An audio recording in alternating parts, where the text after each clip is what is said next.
You'll try your best to pick up the pieces. That's my job then. So be it.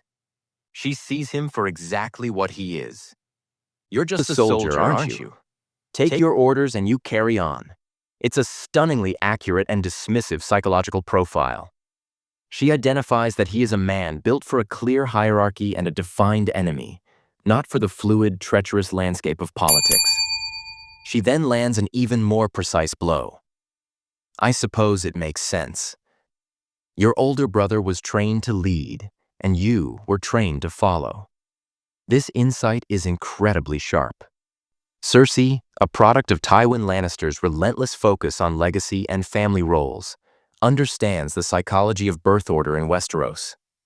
Ned was the second son, the spare, living in the shadow of the charismatic heir, Brandon. Though circumstance forced Ned into a position of leadership, his fundamental instincts are those of a follower, a man who upholds the rules rather than one who makes them. To Cersei, who has spent her life fighting against limitations placed upon her as a woman, Ned's willing adherence to his role is a weakness she can and will exploit. This scene is a brilliant piece of writing, largely original to the show.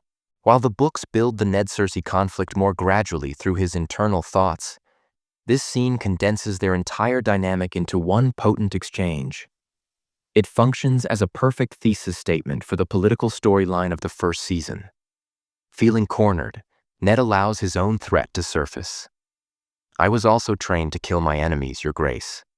The use of her title is sharp, a reminder of the authority he serves and that she too is subject to it.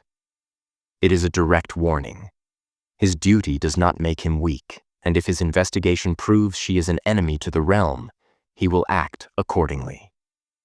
Cersei's response is what elevates the scene to a masterpiece of subtext. She doesn't flinch. She holds her gaze and delivers the final chilling line with a calm that is far more terrifying than any shout. As was I.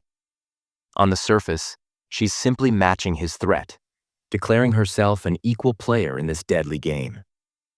But given the context that she knows he is hunting the truth about Jon Arryn and her children, this line becomes a veiled confession. When she says she was also trained to kill her enemies, she is not speaking of some future hypothetical conflict. She is speaking of what she has already done. She is the one who ensured Jon Arryn was silenced when he discovered her secret.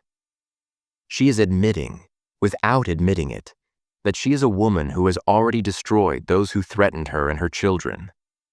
The line is a promise that she will do it again to him if he does not stop. Ned hears a warning, but what she is truly giving him is a confirmation of her guilt and a declaration of her intent. He thinks he is in a struggle of politics and justice. He fails to realize he is in a fight for survival against an opponent who has already proven she will kill to win. He leaves the conversation with his resolve hardened, while she leaves with his fatal flaw